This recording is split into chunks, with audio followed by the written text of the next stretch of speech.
इस क्लास में हम पढ़ेंगे विद्युत क्षेत्र तथा विद्युत क्षेत्र की तीव्रता। तो हम सबसे पहले बात करते हैं विद्युत क्षेत्र की। विद्युत क्षेत्र क्या होता है? जिस तरह से पृथ्वी के चारों तरफ, अभी हम पृथ्वी के चारों तरफ जैसे चौक है तो इस पर पृथ्वी का गुरुत्वाकर्षण बल लग रहा है, इसका मतलब ये पृथ्वी के गुरुत्वीय क्षेत्र में है। तो पृथ्वी का गुरुत्वाकर्षण बल जहां तक भी लगेगा वहां तक उसका गुरुत्वीय क्षेत्र होगा। उसी तरह से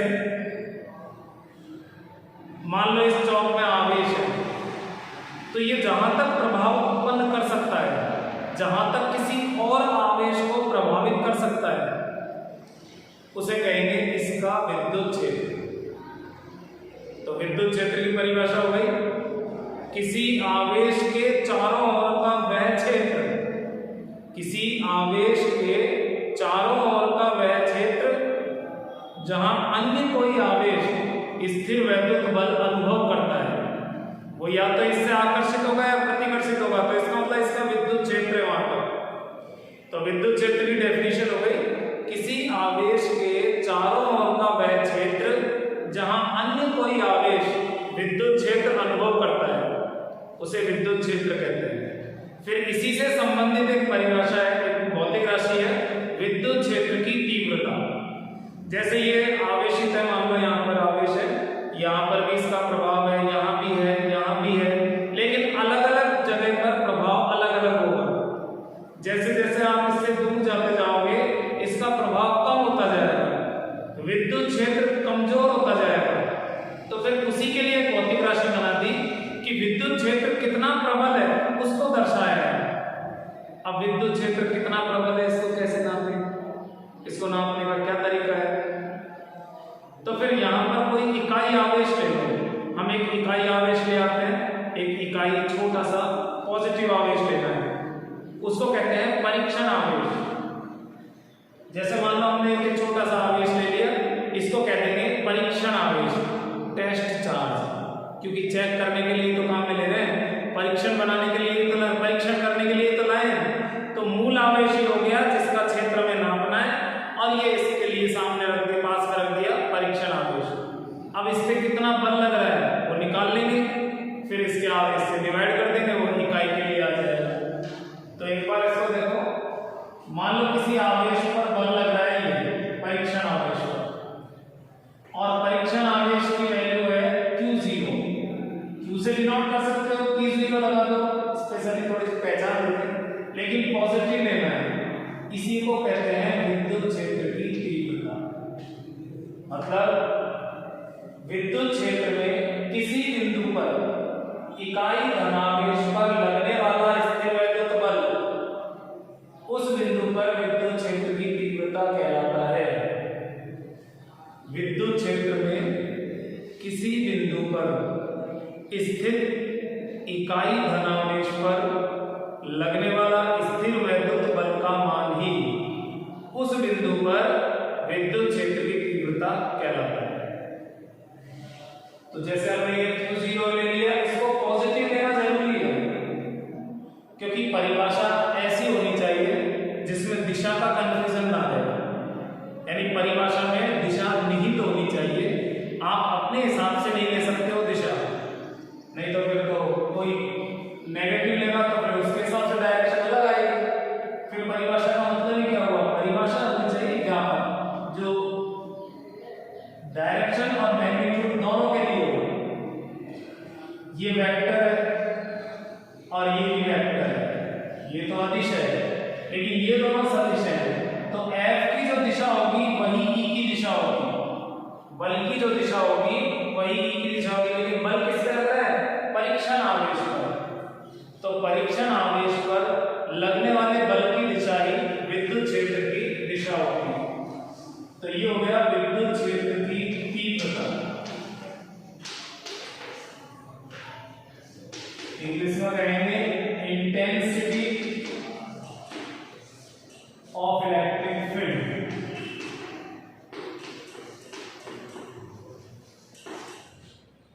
और इसी को डिनोट किया है कैपिटल E से। तो विद्युत क्षेत्र की तीव्रता का एक फॉर्मूला हो गया जो कि परिभाषा से दिया गया है, इकाई धनावेश पर लगने वाला स्थिर वैद्युत बल। ये जो है विद्युत क्षेत्र की तीव्रता, यह है एक सदिश राशि।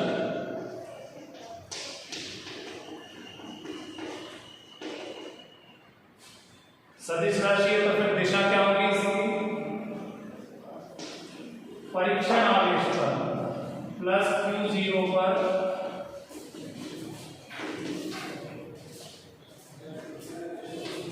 लगने वाले बल की दिशा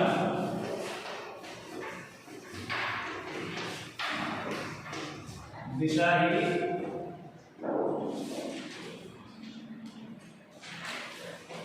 ई वेक्टर की दिशा होती है।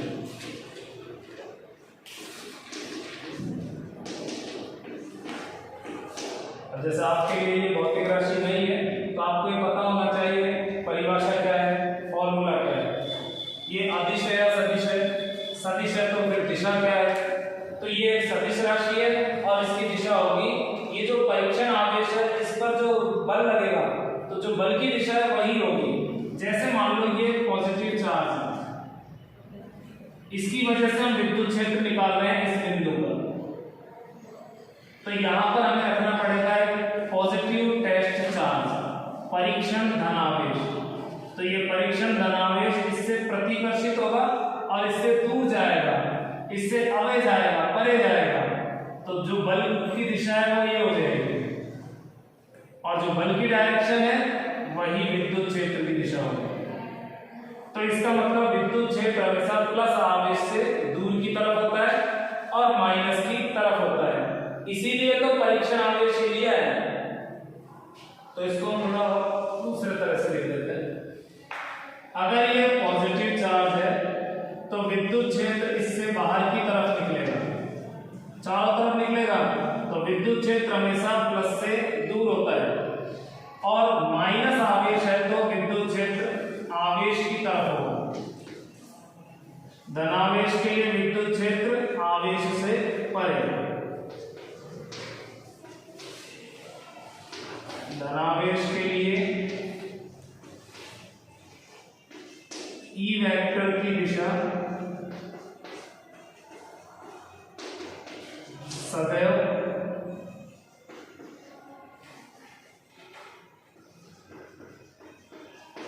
इससे दूर की ओर होती है। अगर कोई धन आवेश है, प्लस आवेश है, तो इससे हमेशा विद्युत क्षेत्र दूर होगा। तो इस दिशा का कॉन्सेप्ट अच्छे से समझना है। ऐसे अगर ऋण आवेश है, नेगेटिव चार्ज है, तो ऋण आवेश के लिए ई वेक्टर की दिशा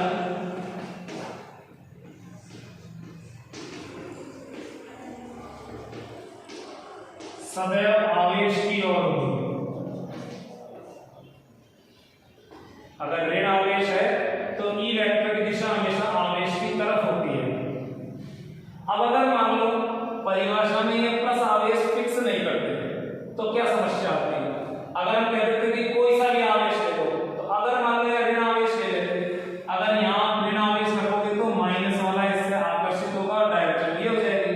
तो अगर जो प्लस लेगा तो उसके लिए तो प्लस की इससे विद्युत क्षेत्र दूर की तरफ हो गया और माइनस के लिए इसकी तरफ हो गया, तो फिर ऐसे तो दोनों ही डायरेक्शन हो जाती, फिर तो कंफ्यूजन होता। इसलिए परीक्षा में परीक्षण आवेश को हमेशा पॉजिटिव रखना है डेफिनेशन में। तो आपको जब परिभाषा बोलनी है तो पूरी बोलनी है। इकाई धनावेश पर लगने वाला बल ये कहलाता है विद्युत क्षेत्र की तीव्रता, और विद्युत क्षेत्र की तीव्रता की दिशा से संबंधित जानकारी हुई है। अब हम बात करें दूसरी मात्रक।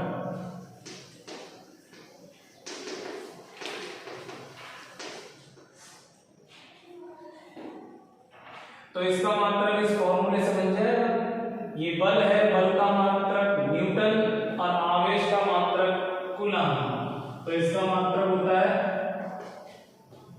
न्यूटन अपॉन कूलम, दोनों कैपिटल में रहेंगे। तो न्यूटन पर कूलम ये इस फॉर्मूले से आ गया।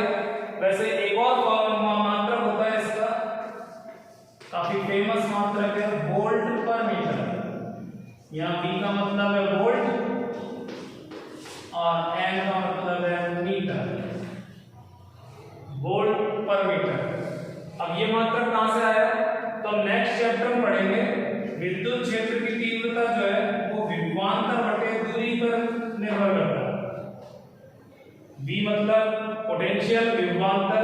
अब ये अभी इसलिए समझ में नहीं आएगा क्योंकि ये टॉपिक अगले चैप्टर का है, लेकिन वहां से भी मात्रक बनाए तो ये हो जाएगा वोल्ट और ये मीटर। इसकी बजाय ये मात्रक ज्यादा यूज होता है, ज्यादा फेमस है वो।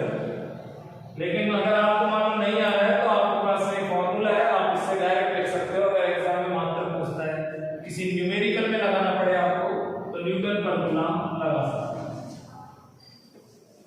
अब इसकी विमा, विद्युत क्षेत्र की तीव्रता की विमा। कोई भी भौतिक राशि जब आप फर्स्ट टाइम पढ़ते हो तो उसकी परिभाषा, उसका सूत्र, वो सदिश है या अदिश। सदिश है तो क्या क्या दिशाएं हो सकती हैं, कंडीशंस क्या हो सकती हैं, मात्रक, विमा। ये बेसिक जानकारी है जो हर भौतिक राशि के बारे में पता होनी चाहिए। तो E की विमा कैसे निकालेंगे? तो विमा के लिए ये फॉर्मूला ले लेंगे, बल की विमा और आवेश की विमा दोनों से बन जाएगी।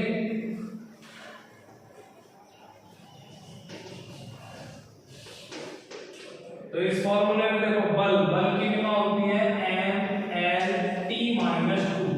बल जो है वो ज्यादातर सूत्रों में आता है और 12th में ऐसे काफी फॉर्मूले में बल यूज आएगा। तो इसलिए आप बल की विमा को तो याद रखें। m मतलब मास, द्रव्यमान, n मतलब लंबाई और t मतलब टाइम, समय। बटे में है आवेश। आवेश की विमा होती है AT, A एम्पियर से लिया है और T टाइम से। तो जब इसको हम सबको एक जगह लिखेंगे तो n l इन दोनों की घात तो एक है। ये जो T है ये ऊपर जाएगा तो इसकी घात अभी +1 है वो -1 हो जाएगी। तो जब ये ऊपर जाएगा तो -2 और -1 टोटल घात हो जाएगी -3। तो T की घात -3 और ये A और बच गया, ये लास्ट में ऊपर जाकर A इनवर्स। सीक्वेंस यही रखते हैं M L T A। तो ये हो गई विद्युत क्षेत्र की तीव्रता से संबंधित बातें कि उसकी दिशा क्या होगी, परिभाषा क्या है, सूत्र क्या है, मात्रक, विमा क्या है। तो विद्युत क्षेत्र की तीव्रता हो गई किसी इकाई धनावेश पर लगने वाला बल। चलो अब हम आगे बढ़ते हैं।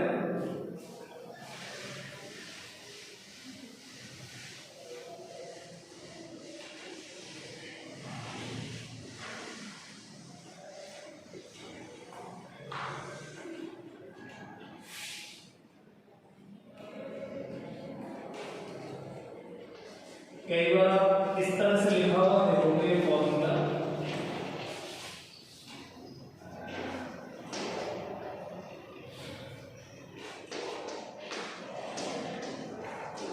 इस तरह से किताबों में लिखा रहता है इस तरह से।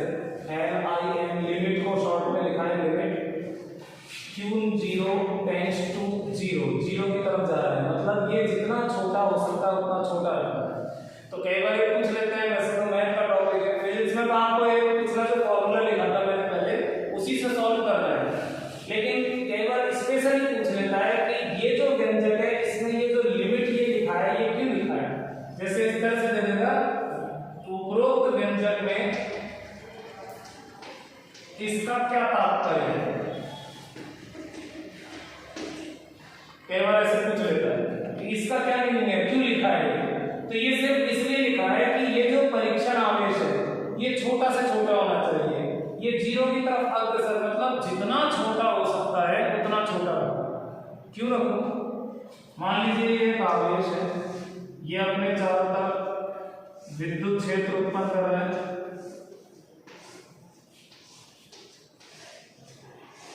चारों तरफ विद्युत क्षेत्र उत्पन्न कर रहा है। अगर यहां पर आप एक परीक्षण आवेश लेते हो तो ये भी तो विद्युत क्षेत्र उत्पन्न करेगा। तो फिर तो विद्युत क्षेत्र को आप इसके विद्युत क्षेत्र को एक्यूरेटली नाप ही नहीं सकते, कभी मापा ही नहीं जा सकता। क्यों? क्योंकि जो परीक्षण आवेश लाओगे वो भी तो क्षेत्र उत्पन्न करेगा। तो परीक्षण आवेश जो है वो बहुत छोटा होना चाहिए। बहुत छोटा होगा तो इसका फायदा ये होगा, बिल्कुल छोटा सा है, इसका फायदा ये होगा इसका खुद का क्षेत्र नहीं होगा, इसका खुद का क्षेत्र नगण्य होगा, तो इसका जो क्षेत्र है वो प्रभावित नहीं होगा। तो इसका मतलब ये है कि जो परीक्षण आवेश लिया जाता है वो अत्यंत सूक्ष्म है, जितना छोटा हो सकता है उतना छोटा लेना चाहिए। क्यों लेना चाहिए? क्योंकि इसका स्वयं का विद्युत क्षेत्र नगण्य होगा, ताकि जो मेन आवेश है उसका विद्युत क्षेत्र प्रभावित नहीं होगा। एक क्वेश्चन ऐसे भी पूछा जा सकता है, परीक्षण आवेश किसे कहते हैं? तो परीक्षण आवेश वह छोटे से छोटा आवेश होता है जिसका स्वयं का कोई विद्युत क्षेत्र नहीं होता, स्वयं का जो विद्युत क्षेत्र है वो नगण्य होता है। तो परीक्षण आवेश एक छोटा सा आवेश है जिसका खुद का मान नेग्लिजिबल होता है। तो ये इससे संबंधित कुछ और चीजें हो गई।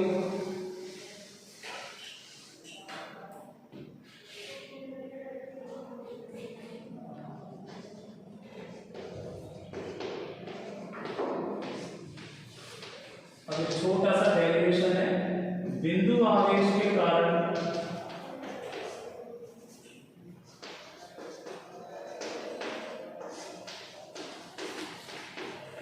विद्युत क्षेत्र की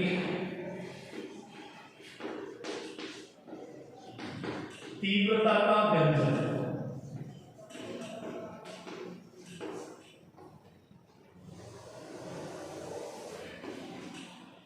हमारा टॉपिक है बिंदु आवेश के कारण विद्युत क्षेत्र की तीव्रता का व्यंजन। जैसे मान लो यहां एक छोटा सा आवेश रखा है हमने +q, बिंदुवत है, बिंदु आवेश मतलब एक छोटा सा आवेश है, और इससे r दूरी पर यहां पर हमें विद्युत क्षेत्र की तीव्रता निकालनी है इसकी। तो फिर हम क्या करेंगे, यहां पर एक परीक्षण आवेश मान लेंगे +q0। परीक्षण आवेश हमेशा पॉजिटिव होगा और q0 से पहचान दे देते हैं कि परीक्षण आवेश, ये हो गया परीक्षण आवेश।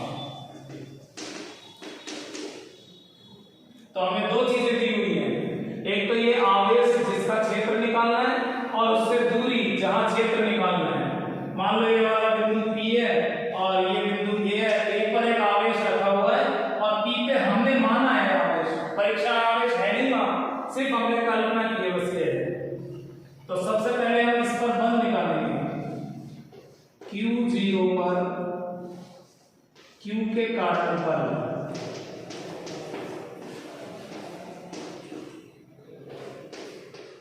इस पे इसका जो बल लगेगा वो निकालना है। तो ये हो जाएगा 1/4 पाई एप्सिलॉन नॉट, ये कांस्टेंट आता है, ये कूलॉम वाला फॉर्मूला है। यहाँ कोई माध्यम नहीं है तो चलो हम निर्वात ही ले लेते हैं। फिर आते हैं दोनों आवेश, हमेशा बल एक में तो लगेगा नहीं, दो तो होना जरूरी है। जैसे ये चौक है तो इस पर पृथ्वी बल लगा रही है, तो पृथ्वी और ये दोनों का गुरुत्वाकर्षण है, तो ये दोनों जो है गुणा में आ जाएंगे और इनके बीच की डिस्टेंस r²। तो ये हो गया दोनों आवेशों के मध्य लगने वाला स्थिर वैद्युत बल। अब हमें निकालना है यहां पर विद्युत क्षेत्र की तीव्रता।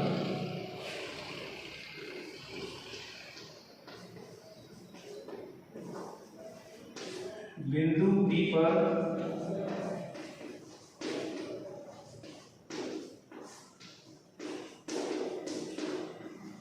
विद्युत क्षेत्र की तीव्रता अर्थात E, विद्युत क्षेत्र की तीव्रता E से डिनोट करते हैं। तो इसका जो बेसिक फॉर्मूला है वो ये वाला है, हमने जो परिभाषा के साथ अभी थोड़ी देर पहले जो फॉर्मूला पढ़ा था वो तो ये पढ़ा था। तो फिर आप सोच रहे हैं और कौन सा फॉर्मूला निकाल रहे थे हम हम ये फॉर्मूला निकाल रहे हैं आवेश के पदों में, मतलब इसको आगे बढ़ा रहे हैं। तो यहाँ f इसकी जगह ये वैल्यू रख देंगे, इसीलिए तो निकाला है f। तो E इक्वल टू हो जाएगा 1/4 पाई एप्सिलॉन नॉट।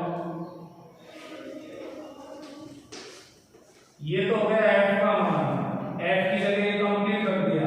अब बटे में q0 है तो यहाँ लगा देते हैं q0। q0 से q0 कैंसिल हो जाएगा, तो 1/4 पाई एप्सिलॉन नॉट q/r²।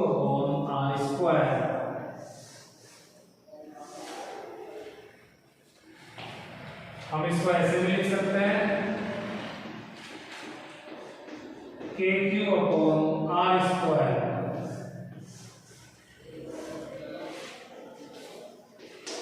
जहां k equal to 1/4 pi epsilon 0। निर्वात है इसलिए एप्सिलॉन 0 नहीं तो एप्सिलॉन r। तो k जो है इसको शॉर्ट में लिख दिया तो ये हो गया। अगर हम सदिश रूप में लिखें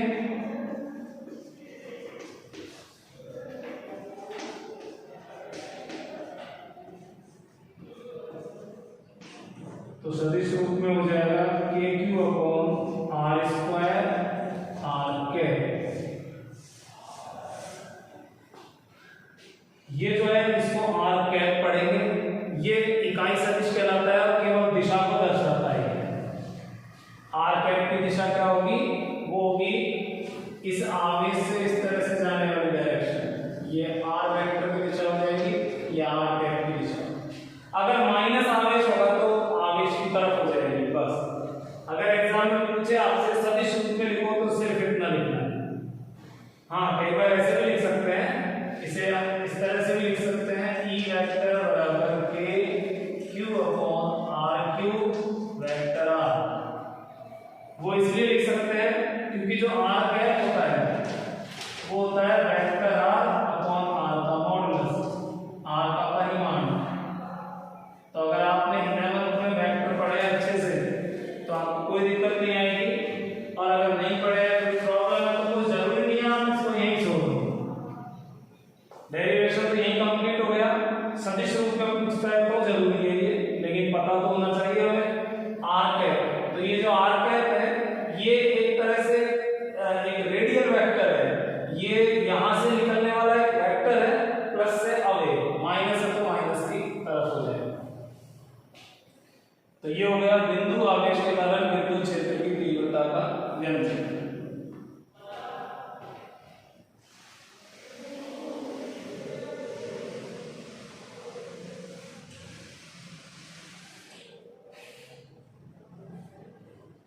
इस फॉर्मूले से पता चल रहा है ये तीन चीजों पर डिपेंड करता है।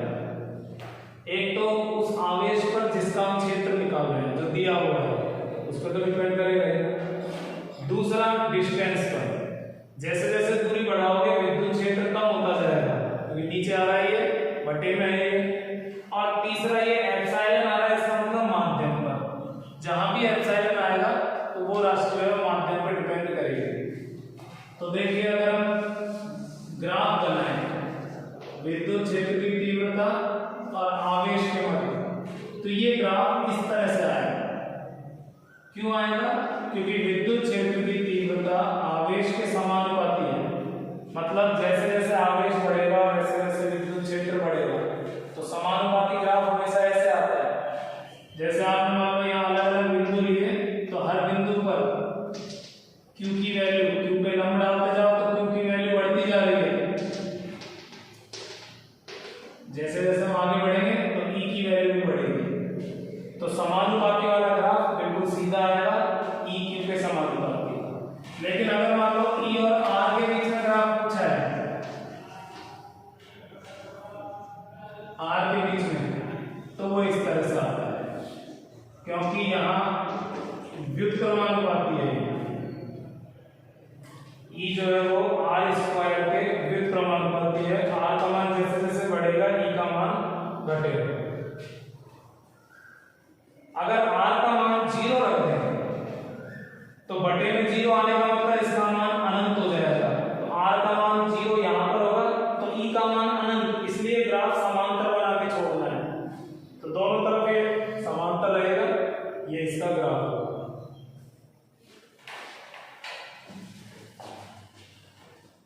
गया कंप्लीट बिंदु आवेश के कारण विद्युत क्षेत्र की तीव्रता का टॉपिक।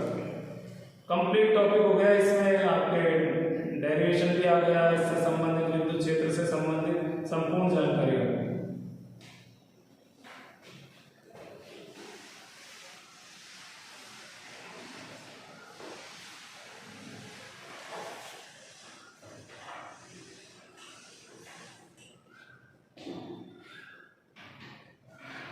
नेक्स्ट टॉपिक है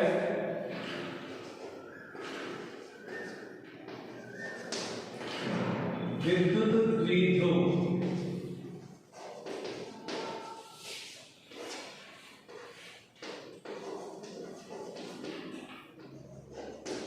इलेक्ट्रिक डाइपोल।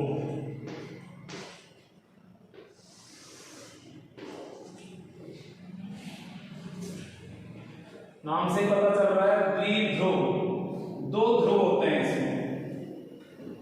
जैसे मान लो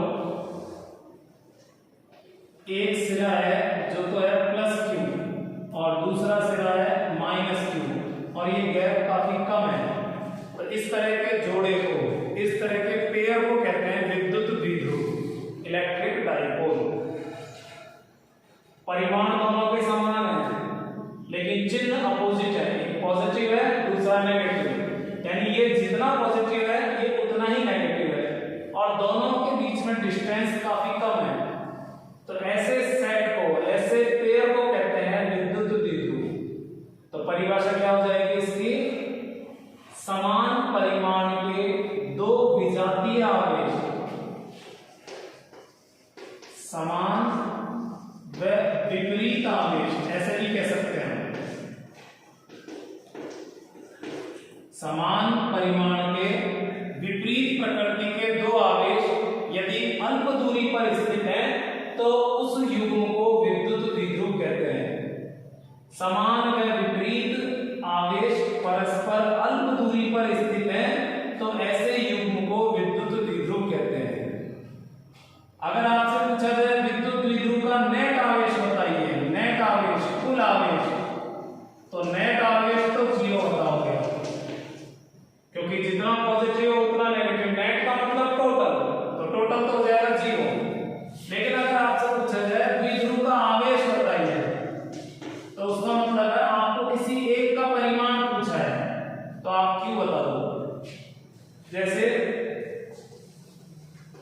HCl H+Cl-, ये विद्युत द्विध्रुव है क्योंकि इलेक्ट्रॉन इसी से तो निकला है, हाइड्रोजन से, वो इसमें चला गया, तो इसका आवेश तो है +E और इसका आवेश है -E और इनके जो बीच की डिस्टेंस है वो एंगस्ट्रॉम कोटि की होती है, लगभग 10⁻⁻10 मीटर। काफी नजदीक है ये दोनों। हाइड्रोजन और क्लोरीन अणु जो है, जितने भी अणु है उनमें ये बॉन्ड लेंथ जो है वो काफी कम होती है। तो ये जो द्विध्रुव बना है, टॉपिक जो बना है, मेनली तो इन्हीं के लिए बना है, अणु के लिए। तो विद्युत द्विध्रुव में अक्सर ऐसा होता है कि एक सिरा पॉजिटिव है दूसरा नेगेटिव है, जितने भी आयनिक बॉन्ड होते हैं और उनमें काफी नजदीक आ जाता है। तो ये हो गया विद्युत द्विध्रुव का एक एग्जाम्पल। ये जो दूरी है इसको 2a या 2l से व्यक्त करते हैं। आप सोच रहे होंगे कि इसको a से व्यक्त क्यों नहीं कर दिया, 2 क्यों लिया काम करना, इसको अनावश्यक 2 नहीं लिया। एक्चुअल में क्या है, आगे हम कुछ डेरिवेशन पढ़ेंगे जिसमें इसकी आधी वैल्यू नहीं पड़ेगी।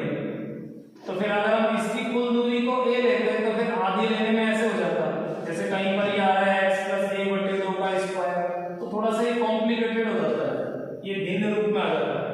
तो इसको सम संख्या में रखते हैं, 2a लेते हैं ताकि आधा करेंगे तो एक सिंपल व्यंजक रहेगा। तो आप ज्यादातर बुक्स में यही देखोगे 2a। तो ये प्रचलन में भी है, ऐसा नहीं है मैं मेरी मर्जी से ले रहा हूं, प्रचलन में है तो आप इसको 2a लो, 2l ले लो, लेकिन लेना 2 है। तो इस तरह से इसको दर्शा देते हैं। अब एक और भौतिक राशि इसी से संबंधित, विद्युत द्विध्रुव आघूर्ण।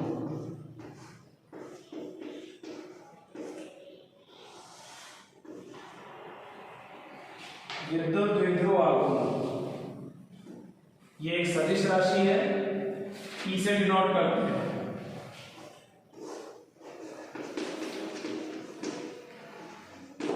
Electric dipole movement. तो विद्युत द्विध्रुव से संबंधित भौतिक राशि है ये विद्युत द्विध्रुव आघूर्ण। सदिश राशि है, पी से डिनोट करते हैं और सदिश लगाएंगे। ये जो द्विध्रुव है इसमें से कोई सा भी आवेश ले लो और उसका परिमाण लेना है बस हमें, क्यू। वो तो प्लस माइनस दोनों मौजूद है इसमें। और द्विध्रुव की लंबाई, या ऐसे कहो कि दोनों आवेशों के बीच की डिस्टेंस 2a, इन दोनों का जो मल्टीप्लिकेशन है, इन दोनों का जो गुणनफल है, उसे ही कहते हैं विद्युत द्विध्रुव आघूर्ण। तो विद्युत द्विध्रुव के किसी एक आवेश का परिमाण और द्विध्रुव की लंबाई का गुणनफल कहलाता है विद्युत द्विध्रुव आघूर्ण। विद्युत द्विध्रुव के किसी एक आवेश का परिमाण और आवेशों के मध्य की दूरी, इनका गुणनफल कहलाता है विद्युत द्विध्रुव आघूर्ण। तो विद्युत द्विध्रुव आघूर्ण की जो परिभाषा है वही ये सूत्र हो गया। मात्रक क्या होगा इसका? आवेश का मात्रक कूलम, और डिस्टेंस है ये 2a दूरी है, इसका मात्रक मीटर। तो m स्मॉल रहेगा और c कैपिटल रहेगा। वैसे तो हम इसको उल्टा सीधा लिख सकते हैं, ऐसा कोई रूल नहीं है कि हम उल्टा नहीं लिख सकते हैं। लेकिन अगर आप इस तरह से लिखोगे तो इसका मतलब निकलेगा मिली कूलम।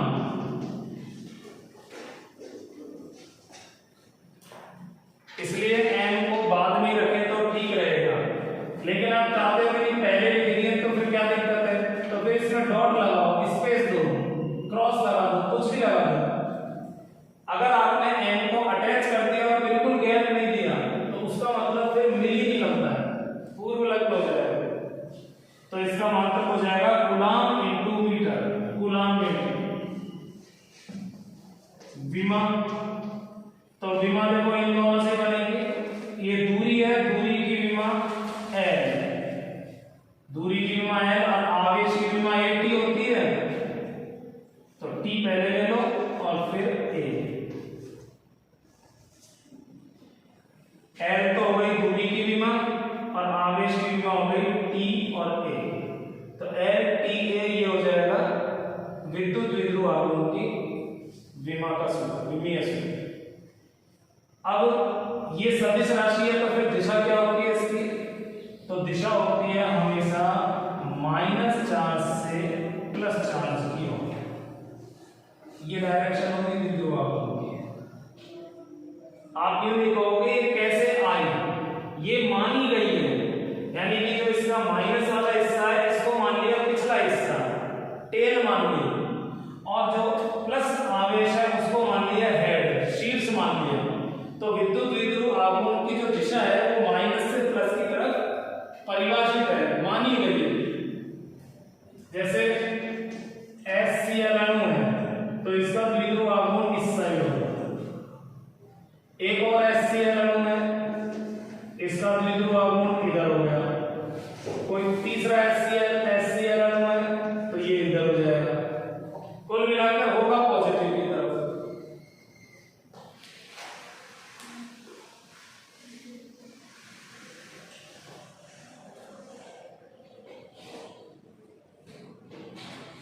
हम जल का अणु ले लेते हैं।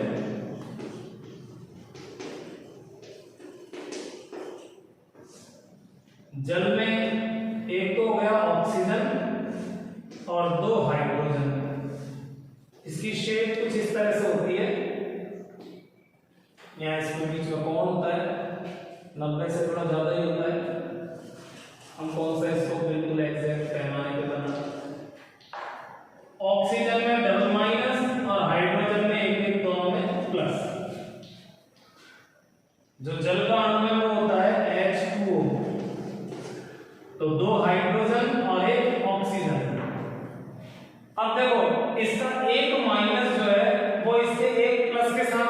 मान लेते हैं, यानी कि एक पेयर तो ये हो गया, ये माइनस और ये प्लस, और दूसरा जोड़ा ये हो गया, ये माइनस और ये प्लस। तो यहां माइनस से इस प्लस की तरफ एक द्विध्रुव तो ये बन गया, और इस माइनस से इस प्लस की तरफ दूसरा द्विध्रुव ये बन गया। तो इस अणु में दो द्विध्रुव हैं, जैसे ये तो अकेला द्विध्रुव हो गया, इसमें एक पॉजिटिव हो गया एक नेगेटिव हो गया, लेकिन यहाँ दो द्विध्रुव हैं। तो एक द्विध्रुव तो ये हो गया, इसका द्विध्रुव आघूर्ण तो हो गया इस साइड, और इसका द्विध्रुव आघूर्ण हो गया इस साइड। तो दोनों द्विध्रुव आघूर्ण अलग अलग दिशा में है। अगर आपको परिणामी आघूर्ण निकालना है तो बीच में आएगा, नेट द्विध्रुव आघूर्ण बीच में आएगा। समांतर चतुर्भुज नियम लगा के जोड़ेंगे, जैसे हम 11th में जोड़ते थे सदिशों का योगफल, ऐसे इन दोनों सदिशों को जोड़ेंगे तो परिणामी जो है वो बीच में आएगा। ये इन दोनों के योगफल के बराबर होगा, सदिश योग के बराबर होगा। तो ऐसे अणु में द्विध्रुव आघूर्ण माइनस से प्लस नहीं कहलाएगा, ऐसे में कहलाएगा ऋण आवेशों का केंद्र से धन आवेशों का केंद्र। जैसे ये प्लस और ये प्लस है तो इनका सेंटर बीच में हो गया, तो और दोनों का केंद्र यहाँ हो गया, तो ऋण आवेशों का जो केंद्र है उससे धन आवेशों के केंद्र की तरफ हो गया द्विध्रुव आघूर्ण। तो इस तरह के द्विध्रुव आघूर्ण के लिए कोई सवाल वगैरह हो सकता है, जैसे आपसे ये निकलवा दे फिर ये निकल जाए। तो ये हो गया विद्युत द्विध्रुव तथा विद्युत द्विध्रुव आघूर्ण। छोटा सा टॉपिक है लेकिन बहुत इंपॉर्टेंट टॉपिक है, अलग से भी पूछा जाता है और इसका काफी यूज आएगा आगे के टॉपिक में, बार बार फ्रीक्वेंटली यूज होंगे ये।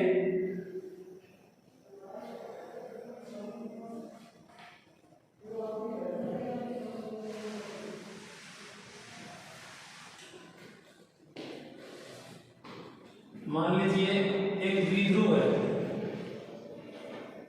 इधर की तरफ तो आवेश रखा हुआ है +10 माइक्रोकूलम, इधर की तरफ आवेश होगा -10 माइक्रोकूलम।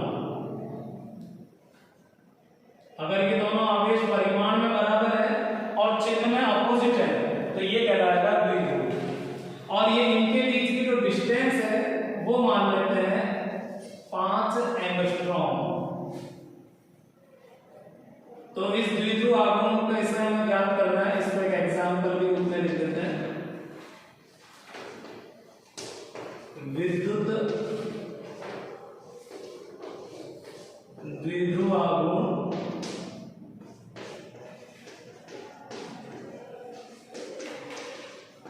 ज्ञात कीजिए। तो विद्युत द्विध्रुव आघूर्ण किस तरह से ज्ञात करेंगे?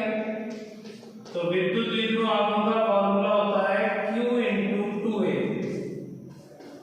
तो Q मतलब तो कोई से भी आवेश का परिमाण ले लो, तो जैसे ये ले लेते हैं 10 माइक्रो, तो 10 माइक्रो, ये म्यू जो लिखा है इसका मतलब माइक्रो है और इसकी जगह आएगा -6। 2a जो है ये पूरी लंबाई होती है, ऐसा मत करना एक की जगह ये रख दो और फिर 2 से गुणा कर दो, वो कंप्लीट लंबाई है। तो इसकी जगह आ जाएगा 5 एंगस्ट्रॉम। एंगस्ट्रॉम का मतलब है 10⁻⁻10 मीटर, तो -10 लगा के लिख देंगे, तो ये हो जाएगा 5 × 10⁻⁻10 और -6 ये हो गया -16, और ये +1 है तो ये घटा दो तो -15 मात्र हो जाएगा कूलम × मीटर। तो ये हो गया विद्युत द्विध्रुव आघूर्ण। किसके कारण? इस जो चित्रमल में द्विध्रुव